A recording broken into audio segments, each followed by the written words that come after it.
Good. Bonsoir tout le monde. Bonsoir, Michel. How's everybody doing? Good, Mr. Jim. Okay. So I usually like to start my presentations with a question, and but before I ask the question, I want to say thank you to Sonia for inviting me to come back. And just like she said, I'm a Haitian American. I'm a nutritionist, and I have my bachelor's degree and my master's degree in nutrition. And I grew up here. I grew up here in Hempstead. Went to Uniondale High School. So you know, to be able to talk to you guys, I'm in a position to do that because I grew up in the culture. You know, if it was somebody different, I don't know, maybe you might not listen to that person, but because I grew up in the culture, I understand the culture. So hopefully some of the ideas that I expressed today, you guys will be able to connect with it. All right, so I want to ask you guys a question because the talk today is going to be about heart disease, okay? How many people here are either suffering from heart disease or know somebody that has heart disease? You see, I have both of my hands up because on both sides of my family, I have people that have high blood pressure. I have people that have high cholesterol. What so, if they're already dead? We're not going to count the people that are already dead because the point that I'm trying to make is that it's something that affects all of us. So it's important that we understand it and we understand how serious that it is. So I'm going to read some of the statistics because some of you guys were not here the last time that I presented.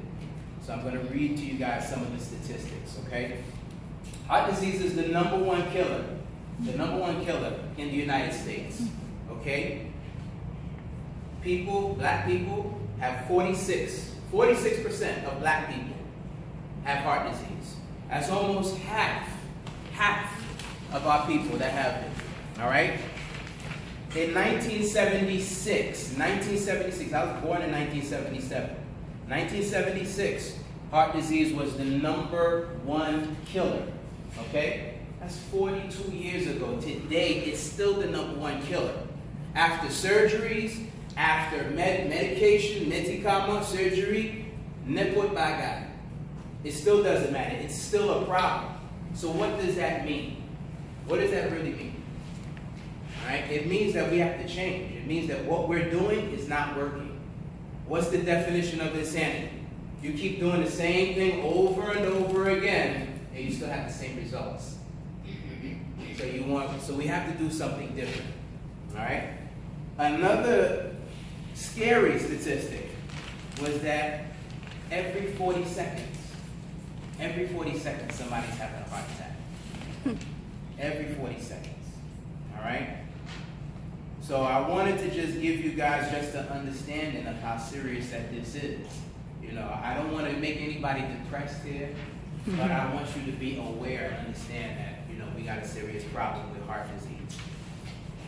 But right? do they know who provoked this type of disease? What did they do to have a heart disease, something like that, a heart attack? Nothing? Sometimes it's because of how they eat. All right. A lot of the times it's because people don't exercise. All right. So if you're not eating the right things, sou manger qui gagne graisse, manger qui gagne trop sucre, donuts and donuts and candy and soda, candy bars, these types of things. What those things do, unhealthy foods, they block your arteries, okay? And when your arteries are blocked, that means the blood can't flow, all right? Sans paka manger. The most important thing for our bodies to do is sans manger. So do your whole body without any issues. So your blood has to flow. And if your blood doesn't flow, that means you have poor circulation, that means you have heart disease. Okay. So for the women in the room, 40% of black women have heart disease, all right, and have a likelihood of having heart disease or stroke in their lifetime, all right? So before I talk to you about nutrition, all right, I want to talk to you about why a person is going to change. Why do you think a person will change their behavior to eat healthier? Why would a person do it? Anybody can answer.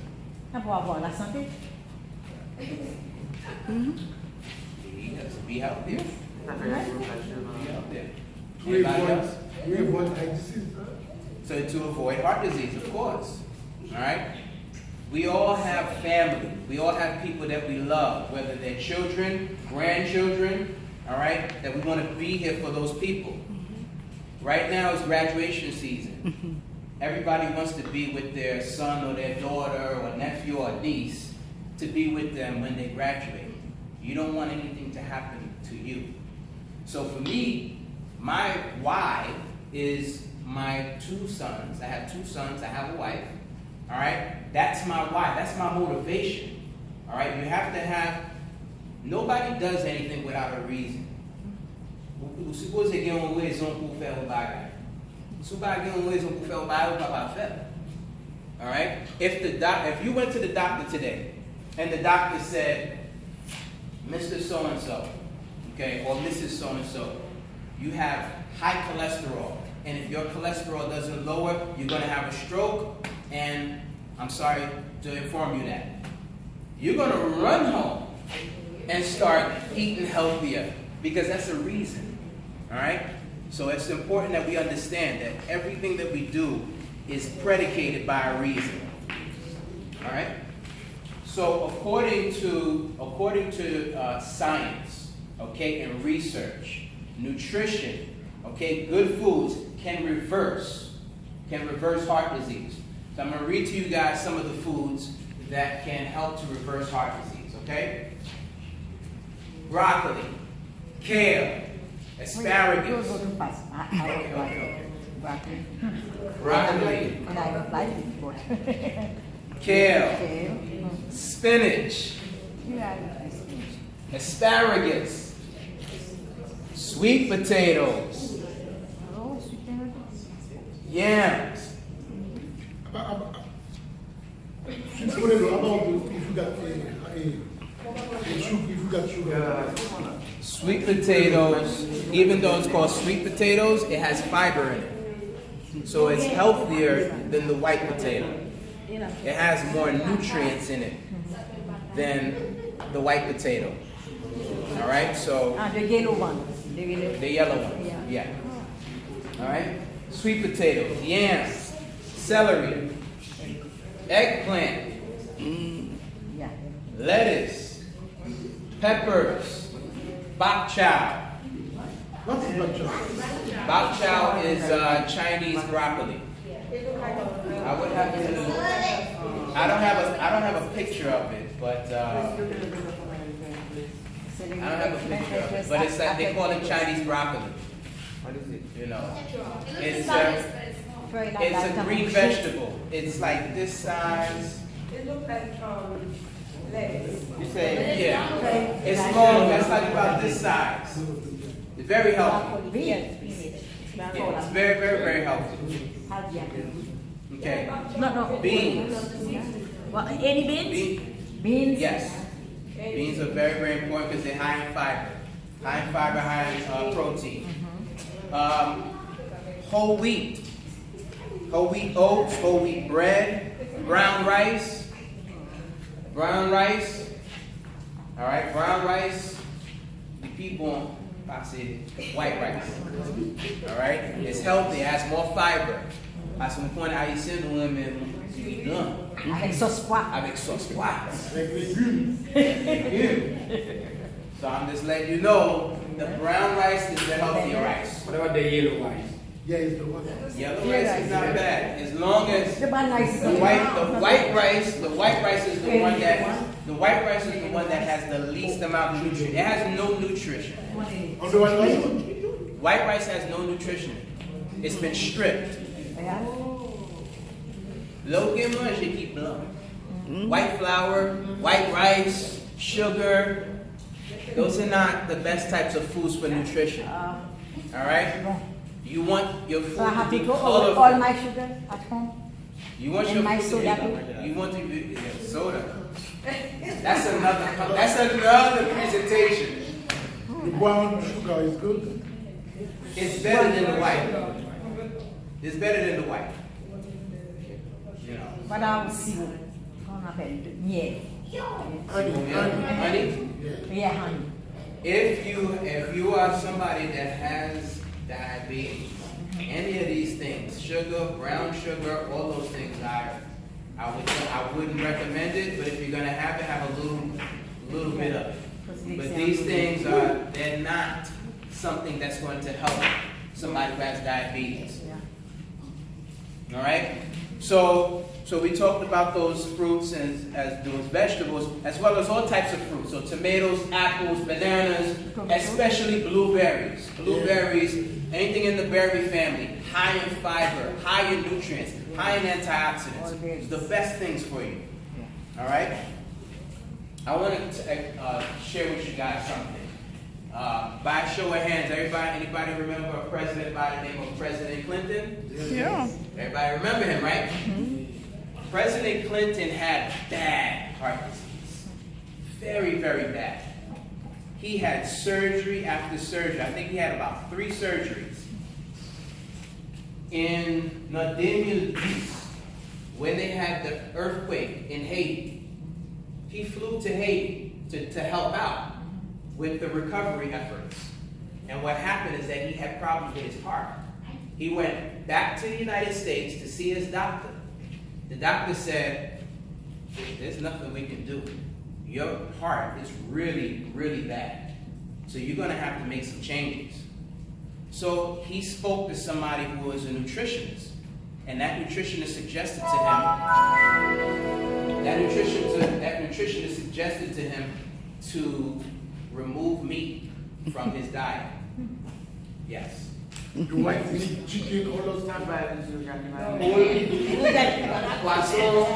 Poisson. Yeah. He went vegan. He went completely vegan. So, lui seulement manger fruits, vegetables. That's it. Fruits, vegetables, water. Cut out soda, cut out juices, anything with sugar.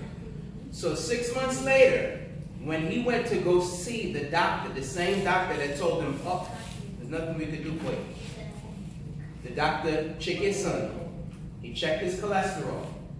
His cholesterol was normal. His blood was perfect. And he lost 30 pounds. So the doctor was like, what are you doing? He said, I cut out all meats. I only drink water. I eat fruits and vegetables and things like that. He said, continue avec. Don't go back to what you were doing before. What you're doing right now is perfect. All right? So that is one of the reasons why I brought this up. You know, and I talked about this the last time I was here, is that when we think about heart disease, all right, and it's not easy, when I say these things. I'm a vegetarian. I still eat fish though. I've been a vegetarian for 20 years. And the reason why I became a vegetarian is because in my family I have people that died of cancer, that had diabetes, that had high cholesterol. I had all of that in my family. So I made the decision when I was 18 years old to change my diet. All right? So now I'm 41 years old. I don't have any of those diseases. You know, so I think that was a decision that benefited me. So that's why I talk a lot about vegetarian. I'm not a vegan. I still eat fish, but this is what works for me. So, when Haitian, women, you know, poule, beef, viande cochon, all of those things. Legumes, you know, all of those things. You know, so, but I have to tell you what the research is saying. And the research is saying that the people who have heart disease, who have these high issues with their cholesterol, they are meat eaters. And the people who are eating more vegetables are the people who have less likelihood of having those diseases. So it's just something to think about. But there is something, when you eat something, you feel weak. Say that again? When I don't eat meat, I feel weak. I'm feeling weak. Il va manger bien sensible. Il va manger ça, il va manger bien. So then, vous aimez poisson? Yeah. All right. So then, listen. Try this as an experiment. All right. Try to go 30 days. Sans poule, sans bœuf, sans viande cochon, sans poisson. Salmon, tuna steaks, red snapper. Try to do it for 30 days just to see how you feel. All right? You don't have to do it. I'm just giving you a suggestion. You know? So I'm only going to share with you what the research tells me. Ça nous fait avec l'information, ça c'est About chaud. rice. Brown rice. Brown rice is the best. Brown rice is the best rice. Brown rice, quinoa is good. All right, quinoa is very good. Brown rice, wild rice, black wild rice. These are the best types of rice. But let me tell you something about change. All right, and I'm going to use myself for example. Couscous is fine. When it comes to changing, when I became a vegetarian, all right, I did one thing at a time. I first stopped eating viande cochon. I started with that. Then I stopped eating beef 6 months later. And then 6 months later, I went to chicken, and I stopped the chicken. So, just for that. You have to do it one thing at a time. You know, some people like to do changes on New Year's Day. You know, in the new year, January 1st, I'm not going to smoke cigarettes anymore. Or, you know, on their birthday. Whatever it is the case, you have to do what's comfortable for you. But change happens gradually. You don't try to do everything just like that. It doesn't work that way. It doesn't work that way.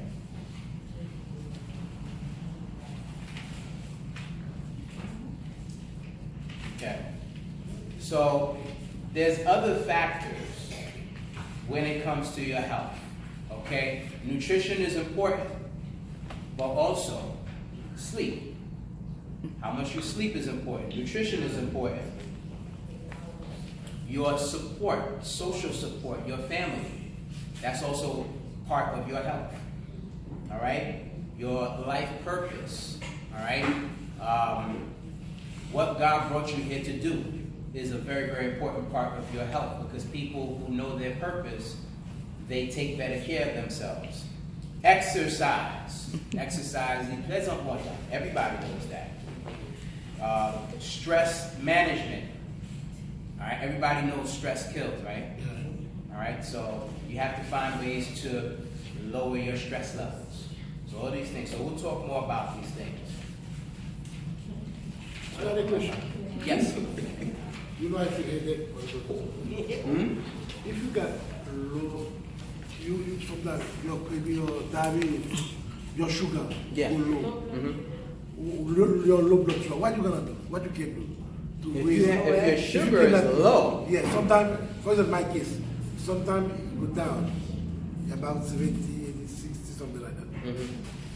But at this time, I always some candy, something sweet to put it to boost it for me. Yeah, you should have like a glass of orange juice, something like that, to just bring it up a little. But the orange juice, the process is so low, it's not fast. Yeah, because you know your body.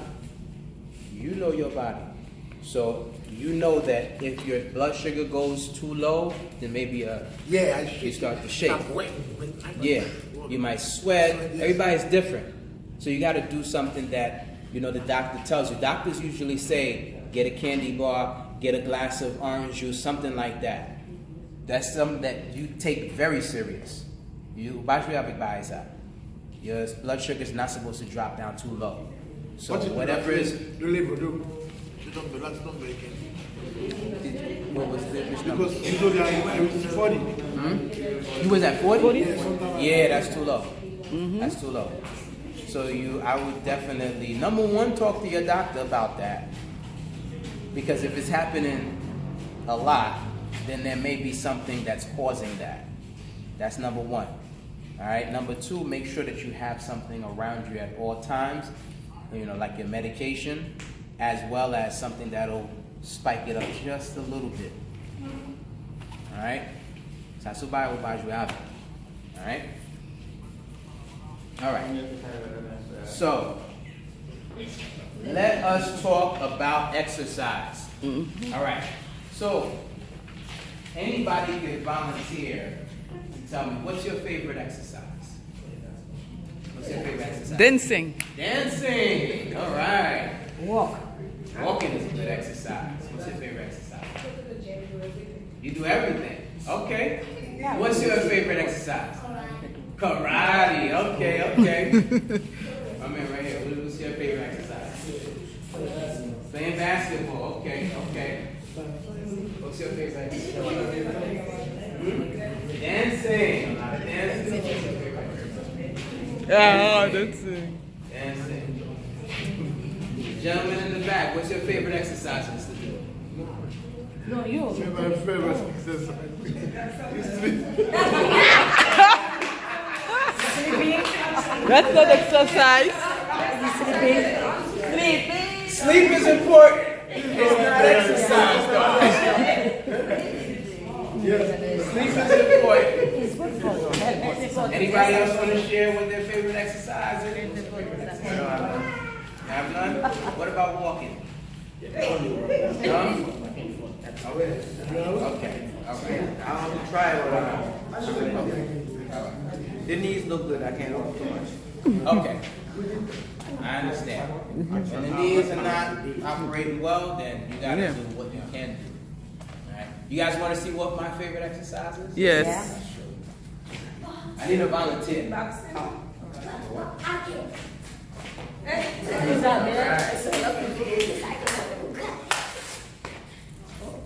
Oh, bucket. Right. But I saw just.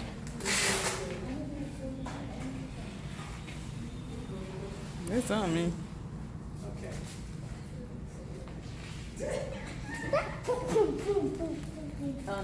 Okay. No sleep now. This is real exercise now. So, you do 1, 2. Okay? 1, 2. Okay. 1, 2. 1, 2. 1,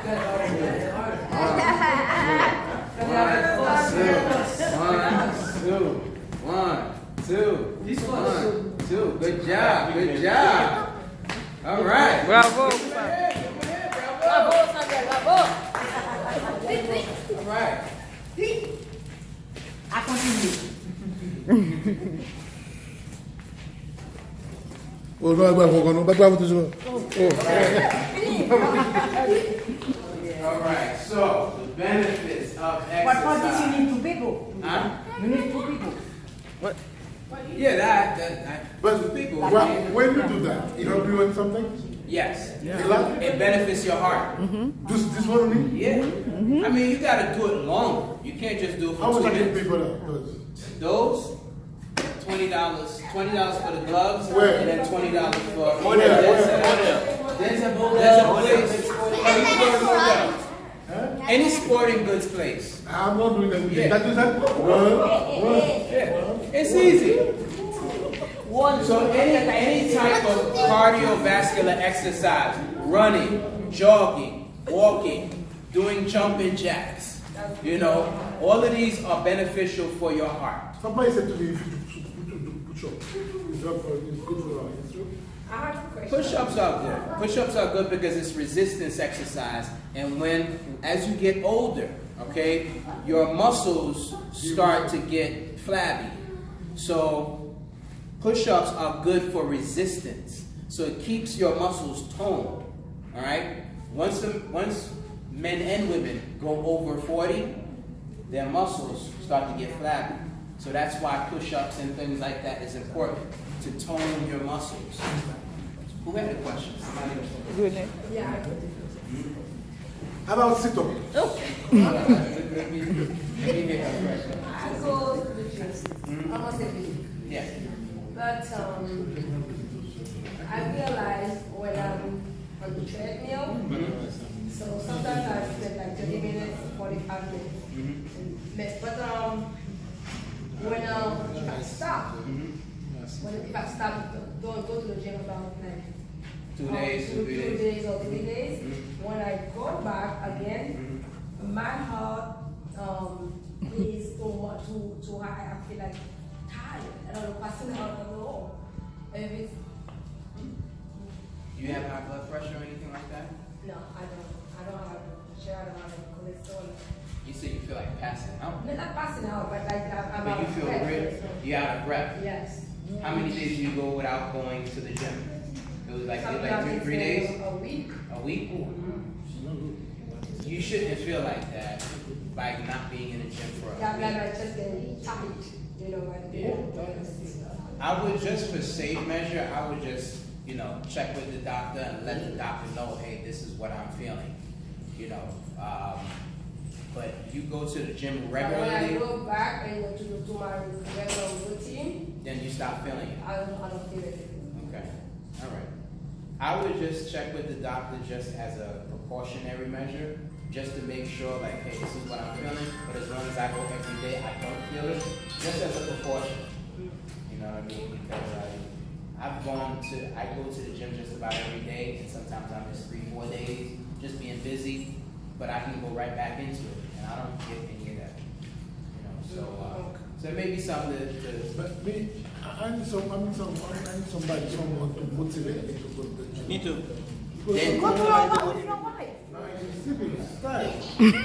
So then listen, you got 2 of your friends right here. They're gonna motivate. You're gonna motivate him, right? No, but we work the first time, I in the morning, jog at night. Yeah. Correct.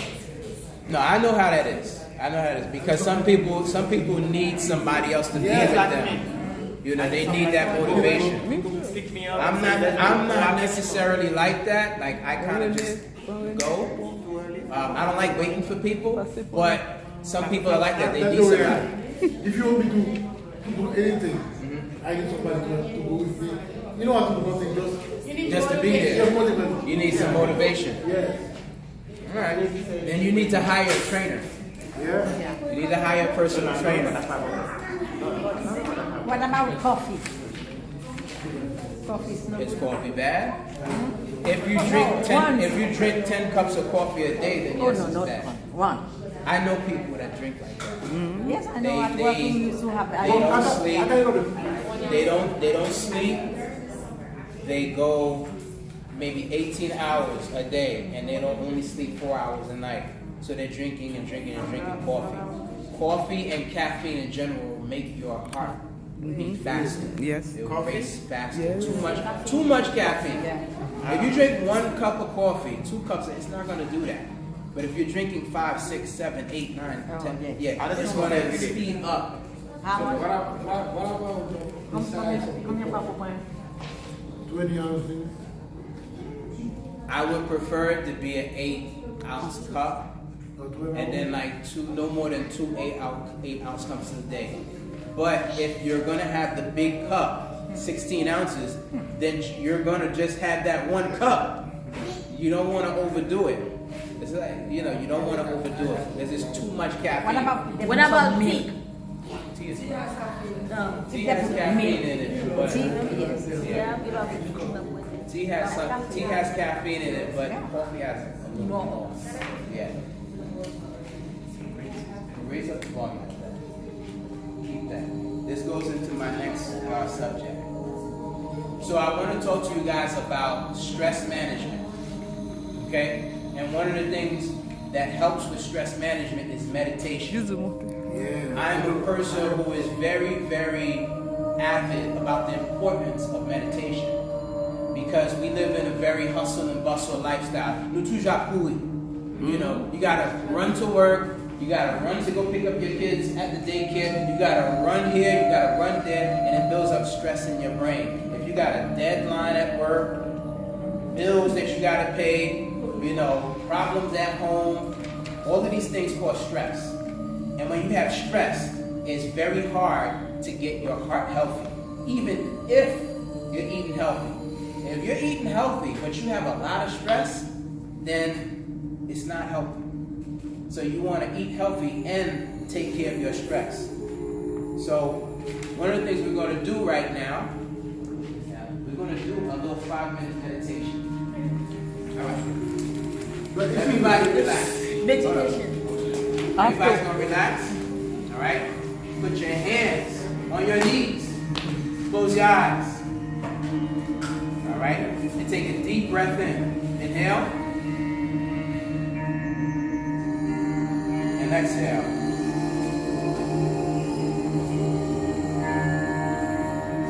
Inhale deeply. And exhale.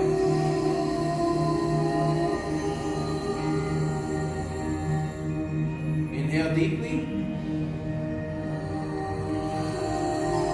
And exhale. Pay attention to your breathing. Pay attention to as the breath goes in and it goes out. One more time. Inhale. And exhale.